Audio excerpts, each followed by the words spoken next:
Gênesis capítulo 11. Eu acordei com esse texto essa tarde, queimando no meu coração. Livro do Gênesis, capítulo de número 11, versículo de número 1 ao versículo 9. Glória a Deus. A presença de Deus está se movimentando neste ambiente. Só dê plena liberdade para o Espírito Santo se mover dentro do seu coração. Porque se o Espírito de Deus te pegar aqui esta noite, nunca mais você será essa mesma pessoa que você é. Gênesis capítulo 11, versículo de número 1. E toda a terra era de uma língua e de uma fala. E aconteceu que, eles viajando do leste, acharam uma planície na terra de Siná, e eles habitaram ali.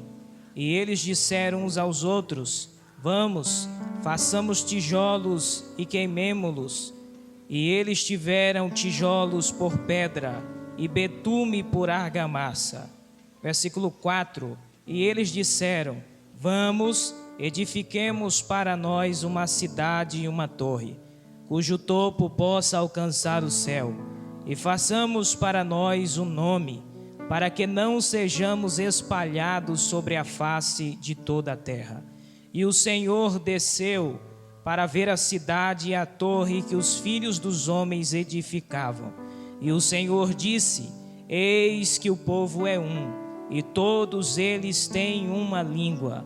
E isto eles começaram a fazer, e agora nada lhes será restrito do que eles imaginam fazer. Versículo 7. Vamos, desçamos e ali confundamos a língua deles, para que eles não possam entender a fala uns dos outros. Assim, o Senhor os espalhou dali sobre a face de toda a terra, e eles deixaram de edificar cidade. Versículo 9. Por isso, o nome dela é chamada Babel, porque o Senhor ali confundiu a língua de toda a terra, e a partir dali o Senhor os espalhou sobre a face de toda a terra. Capítulo 12, versículo 1. Ora, o Senhor havia dito a Abrão: sai da tua terra e da tua parentela e da casa de teu pai, para uma terra que eu te mostrarei. E eu farei de ti uma grande nação, e te abençoarei, e farei teu nome grande, e tu serás uma bênção. E eu abençoarei os que te abençoarem, e amaldiçoarei os que te amaldiçoarem, e em ti todas as famílias da terra serão abençoadas. Assim, Abrão partiu, como o Senhor havia lhe ordenado, e Ló foi com ele. E Abraão tinha 75 anos de idade, quando ele partiu de Harã. Toma o seu assento, em nome de Jesus. Diga comigo: construtores de altar. Diga mais uma vez: construtores de altar. Quando eu olho para a vida dos patriarcas, é bem perceptível observar que Deus sempre gostou de recomeçar uma nova história, recomeçar um novo projeto que se faliu, para dar continuidade àquilo a qual Ele tem planejado em sua vida. Quando eu olho a geração de Adão, quando a geração de Adão cai, peca, Deus se arrepende de ter feito este povo. Deus se entristece de uma forma fora do comum. Aí a Bíblia diz que Deus resolve levantar Noé para dar continuidade à geração a qual Deus havia prometido que daria crescimento, que prosperaria e que eles alcançariam uma grande promessa. É nesse período de tempo em que Deus vai levantar Noé. Noé vai pregar por cerca de 120 anos para o povo se arrepender. A mensagem de Noé, como homem da justiça, anunciava para o povo que um dia choveria, e um dia aconteceria um grande dilúvio sobre a terra. Mas haja vista que o povo não ouviu a voz de Noé. Noé pregava e o povo zombava. Noé pregava e o povo se embriagava. Noé pregava e o povo se prostituía. Noé pregava e o povo andava desenfreado para pecar. Mas um dia, depois que ele terminou de construir o projeto de Deus, que era a arca, a porta da arca se fechou e Noé entrou junto com a sua família para dentro da arca. E aí Deus vai dar continuidade através da geração de Noé, porque a geração do dilúvio todos morreram, todos se acabaram. Agora Deus resolve fazer um recomeço. Deus resolve recomeçar com 8 pessoas que estavam dentro de uma arca. Agora, quando o dilúvio abaixa, Deus resolve começar com a geração pós-diluviana. Mas é perceptível que os dias vai se passando e Cã peca contra o seu pai porque viu a sua nudez, percebeu e disse aos seus outros irmãos e zombaram da casa de Noé, da cara de Noé. Mas é perceptível você observar que Deus faz uma promessa a esse Noé, em que ele deveria sair da arca. No capítulo de número 8, no versículo de número 15, o texto diz: e Deus falou a Noé dizendo: vai adiante da arca, tu e a tua mulher e teus filhos, e as mulheres de teus filhos contigo. Traz todas as coisas viventes que está contigo, e toda a carne, tanto das aves quanto do gado, de toda coisa rastejante que rasteja sobre a terra, que eles possam procriar abundantemente na terra, e sejam frutíferos e se multipliquem sobre a terra.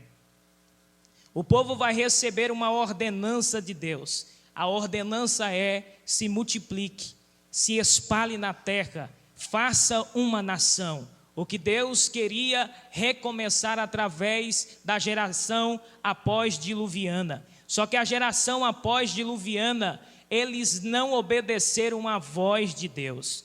A geração pós-diluviana, eles não obedeceram o chamado de Deus. Esse povo voltou a pecar desenfreadamente, como antes pecavam. É nesse período de tempo que o texto que nós lemos esta noite no capítulo 11 vai revelar que eles saem daquela região que era a geração de Cã, e eles vão para uma região aonde eles falavam a mesma língua, na planície da terra do Siná. É perceptível você observar, porque eles traçam um plano, um projeto até interessante de se ver, até interessante de acontecer através da sua unidade com o povo que eles estavam reunidos. Aí o versículo 1: e toda a terra era de uma língua e de uma fala. E aconteceu que eles, viajando do leste, acharam uma planície na terra de Siná, e eles habitaram ali.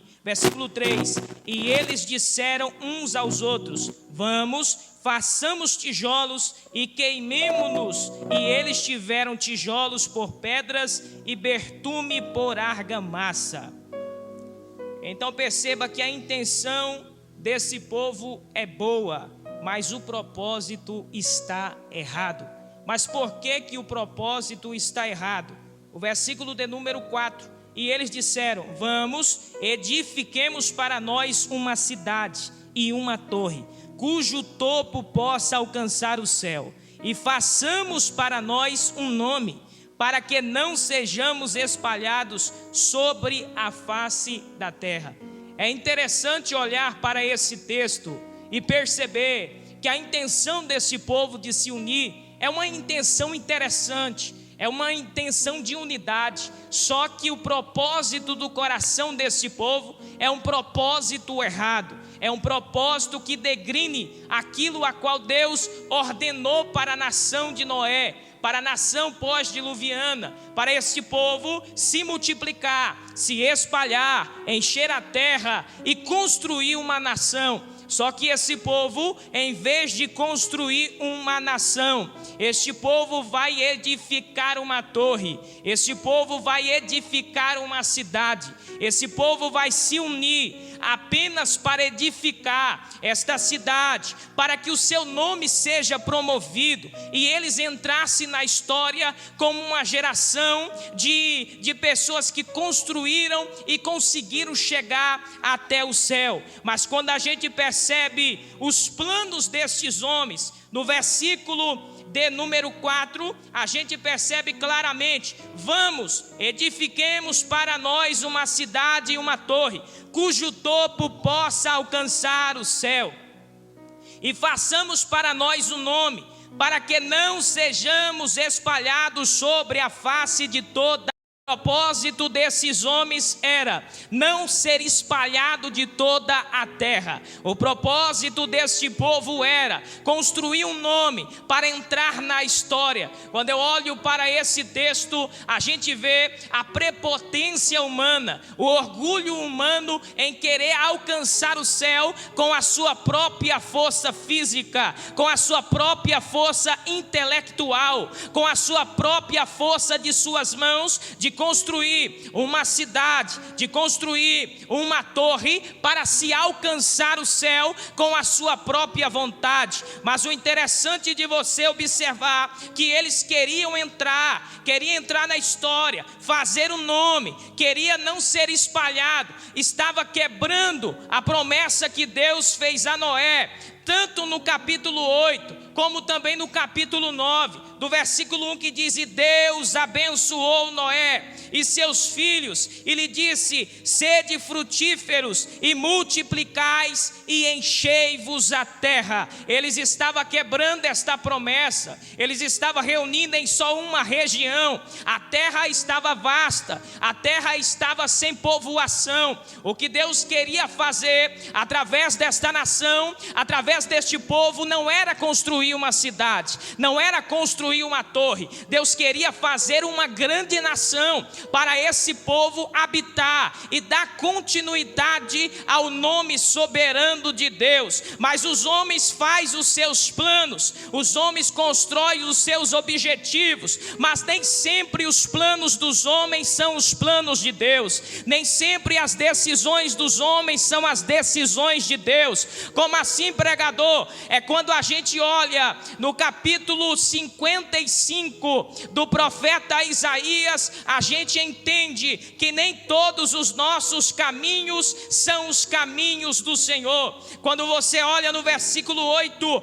porque os meus pensamentos não são os vossos pensamentos, nem os vossos caminhos são os meus caminhos, diz o Senhor. Porque como os céus são mais altos do que a terra, deste modo são os meus caminhos mais altos que os vossos caminhos, e os meus pensamentos mais altos do que os vossos pensamentos. O que Deus queria dizer para esta geração que estava construindo uma torre, uma cidade, era que o projeto até parecia interessante, mas não era o projeto de Deus. O propósito até parecia interessante, mas não era o propósito a qual Deus determinou. Quantos de nós, irmão, temos traçado os projetos, temos traçado os planos e colocamos as nossas expectativas além das expectativas de Deus e dizemos: esse é o caminho que vamos prosseguir. Mas Deus está dizendo: não é o caminho que eu já determinei para você,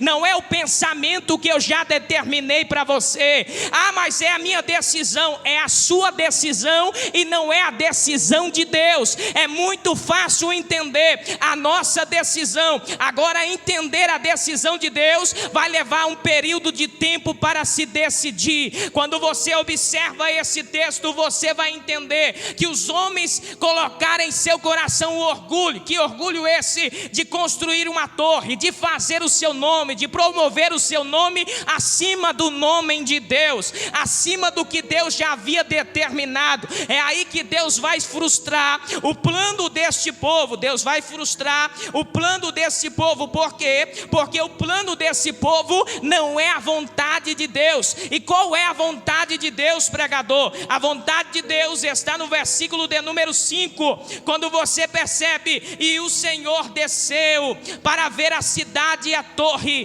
que os filhos dos homens edificavam. E o Senhor disse: eis que o povo é um, e todos eles têm uma língua. Isto eles começaram a fazer, e agora nada lhes será restrito do que eles imaginam fazer. Versículo de número 7: vamos, desçamos e ali confundimos a língua deles, para que eles não possam entender a fala uns dos outros. Você sabe o que Deus está dizendo aqui? O povo traçou um plano, mas a vontade de Deus não era que eles construíssem uma torre. A vontade de Deus não era que eles construíssem uma cidade. A vontade de Deus não era que eles construíssem um nome, por mais bom que seja, não era. A vontade de Deus não era que eles ficassem juntos. A vontade de Deus era que eles se espalhassem e desse continuação à população da terra. Quando você olha para esse requisito, a gente aprende aqui que tem muita coisa que está junto, que Deus já disse que era para estar separado. Tem muita coisa que está separado, que Deus disse que era para estar junto. Quantas vezes na nossa vida isso acontece, irmão? Tem coisa na nossa vida que era para estar longe de cada um de nós, mas nós queremos puxar para perto. Deus está dizendo: não é aquilo que eu quero para você, mas você insiste naquilo que não é de Deus. Você insiste naquilo que não é da vontade de Deus. Você insiste naquilo que era para estar separado. E tem gente ajuntando aquilo que Deus já separou. Irmão, tem gente ajuntando aquilo que Deus já separou. Tem muitas amizades do mundo que quer te levar para o buraco. Deus já te tirou do meio delas, mas você continua insistindo naquilo que é errado. Mas Deus esta noite está dizendo, através da palavra: não venha ajuntar aquilo que eu já determinei que é para estar separado da sua vida. Crente não pode andar com treva, porque crente é luz. Crente é diferenciado e é separado, irmão. É mais fácil as trevas te levar para o pecado do que você levar essas trevas para a luz, porque é jogo desigual na palavra de Deus. Tem gente indo para todos os tipos de ambiente. Não podemos habitar em todos os tipos de ambiente. Nós somos limitados, irmão. Por que somos limitados? Porque nós não podemos estar dentro de balada. Nós não podemos estar dentro de lugares que não professam a nossa fé e nem glorificam o nome de Jesus. Mas tem gente insistindo nessas práticas, irmão. Tem gente insistindo nessa situação. Deus está dizendo: não vai, que você vai morrer. O camarada consegue prosseguir dizendo: eu vou, porque eu que mando na minha vida. Você manda na sua vida só se Deus não for o teu Senhor. Você manda na sua história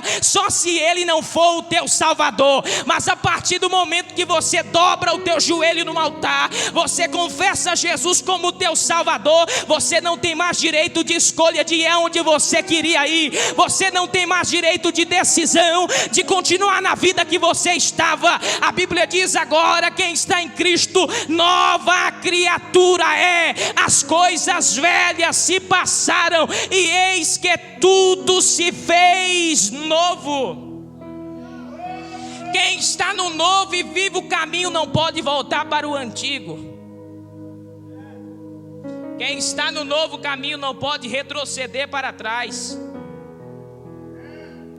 É nesse período que você vai perceber que Deus resolve descer para ver a torre que o povo estava edificando. O propósito deles estava interligado. A intenção deles era boa. Por quê? Porque eles se uniram para fazer uma coisa só. Já pensou se toda a igreja se unisse em um propósito, em um projeto? Nós conseguiríamos construir com muita rapidez. Por quê? Porque o texto revela, eles têm a mesma língua, eles têm o mesmo pensamento. Se a igreja tivesse a mesma língua, se a igreja tivesse o mesmo pensamento, não estava nessa frieza espiritual espiritual que nós estamos vivendo atualmente, não estava nessa geladeira espiritual que muitos crentes estão dentro dela, não estava nessa mordidão espiritual a qual Deus está para vomitar, como muitos crentes estão vivendo. Deus está dizendo esta noite para você, Deus está falando através da palavra para você. Você precisa entender que a vontade de Deus, ela é muito melhor do que a sua decisão. Por que a vontade de Deus, ela é melhor do que a minha decisão? Porque a vontade de Deus, ela traz consigo 3 atributos essenciais para ter vitória na terra. Primeiro, a vontade de Deus é agradável. Segundo, a vontade de Deus é perfeita. E a vontade de Deus, querido, sempre será a coisa melhor para se desfrutar. É melhor andar na vontade de Deus do que na vontade dos homens. É melhor andar na vontade de Deus que na nossa própria vontade, porque na vontade de Deus Ele vai se responsabilizar pela sua vida, Ele vai se responsabilizar pela sua família, Ele vai se responsabilizar pela sua casa, Ele vai se responsabilizar pelo teu casamento, Ele vai se responsabilizar pelas tuas finanças, Ele vai se responsabilizar pela tua vida sentimental. Ande na vontade de Deus. Por quê? Porque uma pessoa orgulhosa, ela se destrói por si própria. O orgulho precede a destruição. Provérbios 16 e 18.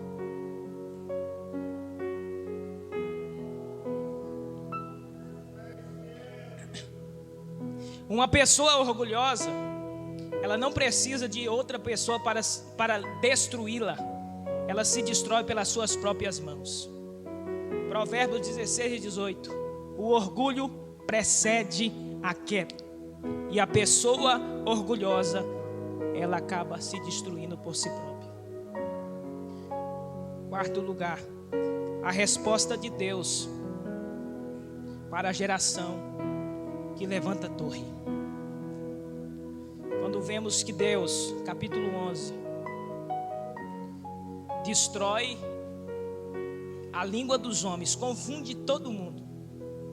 Eles tinham o mesmo pensamento, eles tinham a mesma visão, mas quando Deus olhou do céu e disse: o propósito deles é interessante, o propósito deles é até bom, mas tem uma coisa, é errado. Eu disse para eles se separarem, encherem a terra, se multiplicarem e construir uma nação, mas eles se ajuntaram.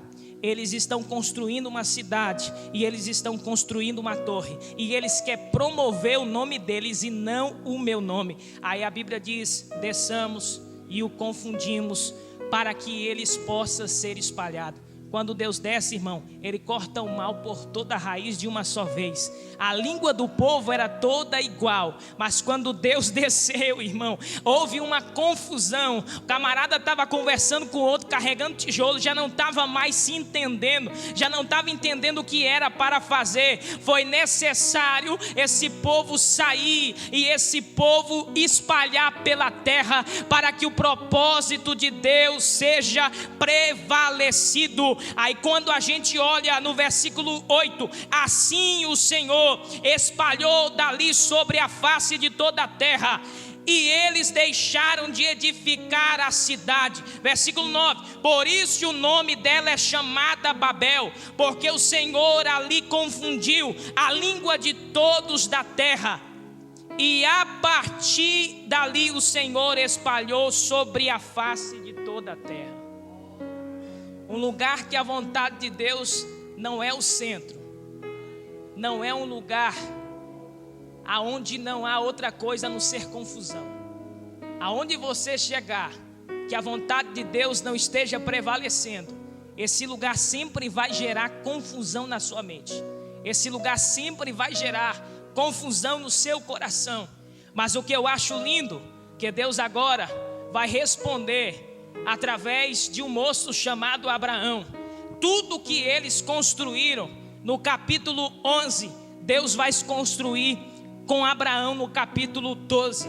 Como assim? Eles queriam edificar uma cidade, e a resposta de Deus para esse povo era para se espalhar. Mas quando a gente vê o chamado de Abraão sendo a resposta da arrogância desse povo prepotente, você observa que no 11 o povo se ajunta. Já no 12, a palavra de Deus que vem para Abraão é: Abraão, sai do meio da tua terra, do meio da tua parentela, e vai para uma terra que eu te mostrarei. No 11 ele se ajunta. No 12 Deus responde dizendo: sai do meio da tua parentela, separa do meio do teu povo e vai para uma terra que eu vou te mostrar. No 11 o povo constrói uma cidade. Já no 12 Abraão vai construir uma nação. Como assim? No 11 ele constrói uma cidade. Já no 12 a Bíblia diz: e eu farei de ti uma grande nação. Enquanto o povo queria limitar o poder de Deus para construir uma cidade, Deus levanta Abraão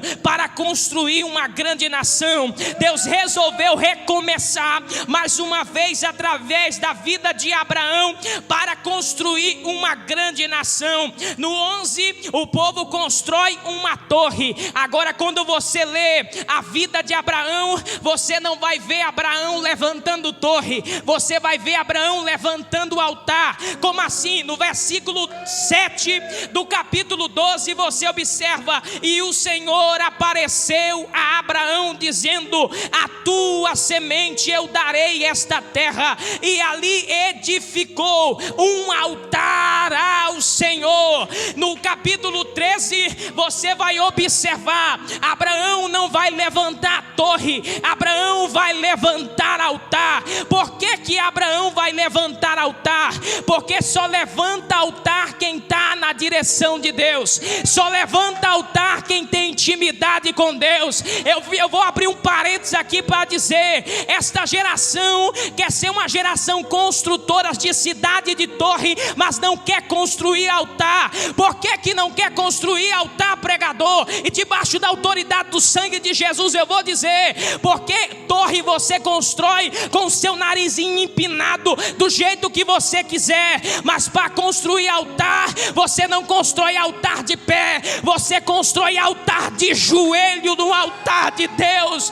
Altar não é construído de qualquer maneira, altar é construído com lágrima, altar não é construído de qualquer jeito, altar é construído com humilhação. Altar não prevalece a minha vontade, mas prevalece a vontade perfeita de Deus.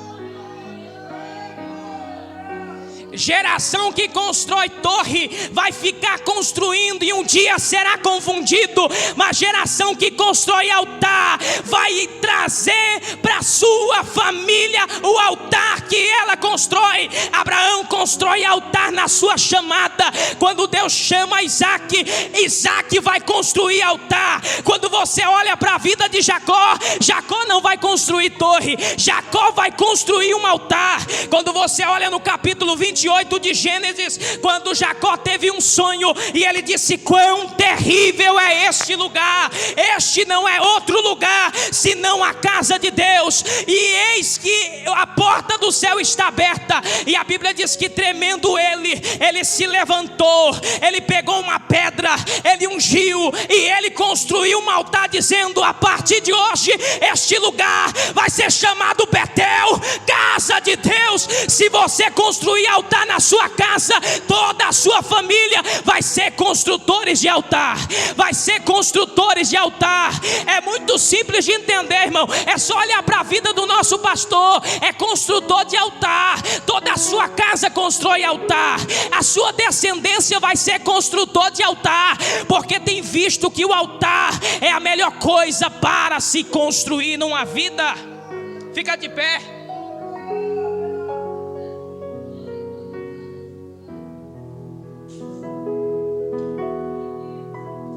O que é que você tem construído?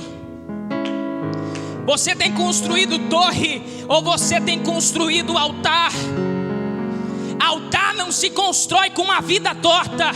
Altar não se constrói com uma vida sem santidade. Altar não não se constrói com uma vida prepotente e orgulhosa. Altar se constrói na humildade e na oração. Quanto mais você ora, mais altar você está levantando, porque só constrói altar quem é grato com Deus. Só constrói altar quem tem intimidade com Deus. Por quê?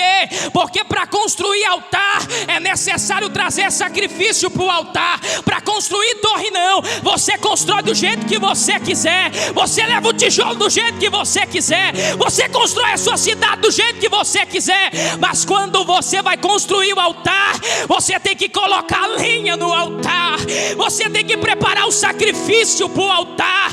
Mas por que o sacrifício, pregador? Porque todo altar tem a visitação de Deus. Pega essa e leva para casa. Se você constrói altar, pode passar qualquer hora, qualquer momento, Deus vai descer no altar, Deus vai descer no altar. Não houve nenhum altar que Deus, homens de Deus levantaram, os que Deus não desceu. Lembra do altar que Elias levantou contra os profetas de Azera e de Baal? Ele levantou o altar, ele se prostrou e consertou o altar que estava quebrado. Ele se posta na oração, coloca o sacrifício em cima do altar e ele começa a orar: Senhor, responde com fogo esta noite. E quando você percebe, de repente Deus manda fogo sobre o altar, consome toda a água do altar, consome todo o sacrifício do altar. Querido, se você constrói altar, o seu altar vai ser visitado por Deus. Deus não suporta um construtor de altar, porque quem resolve construir altar está dizendo: Deus, a minha vida não pertence a mim, mas pertence a Ti. A minha prepotência não é mais alta, meu Pai, que os Teus planos e o Teu projeto. Quem decide construir altar está dizendo: Senhor, eu me prostro completamente na Sua presença e me coloco à disposição para ouvir aquilo que o Senhor tem para fazer. Se você pode esta noite decidir, dobra o seu joelho agora. Aonde você está, se você puder, dobra os seus joelhos agora. Nós vamos construir altar esta noite.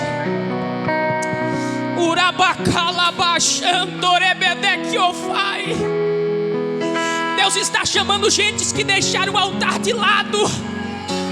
Deus está chamando pessoas que não colocaram mais sacrifício no altar. Deus está dizendo: não levanta a torre, levanta altar.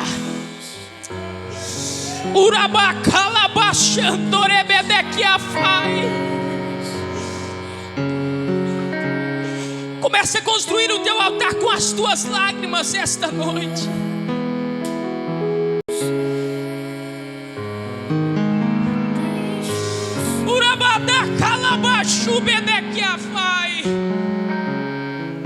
O Espírito de Deus está dizendo esta noite que está derramando uma unção sobre o seu altar. Mas Ele está dizendo: o que é que você está construindo? Qual é a tua construção esta noite?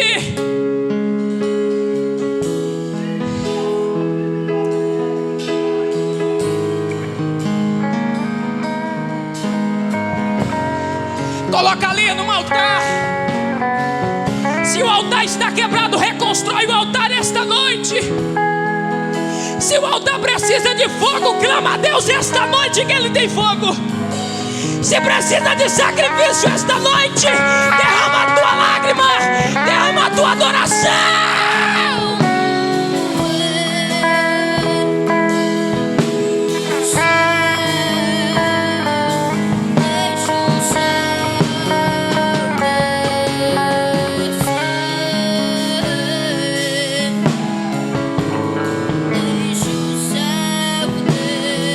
Tiver uma pessoa agora, Senhor, vai enchendo ele agora no teu Espírito Santo, vai derramando sobre ele línguas repartidas como que de fogo, vai enchendo ele de poder e autoridade, Senhor. Aonde não tem fogo nesse altar, em nome de Jesus, receba agora, receba a autoridade de Deus agora.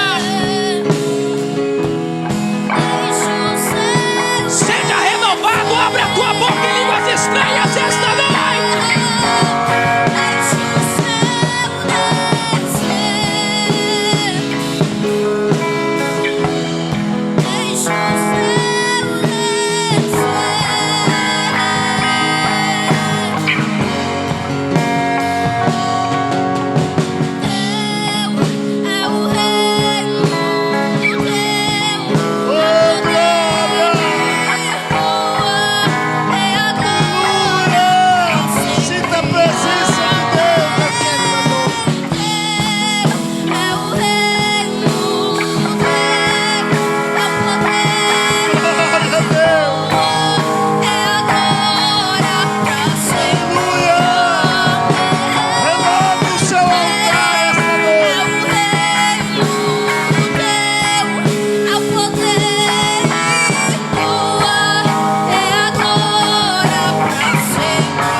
assento adorando a Deus.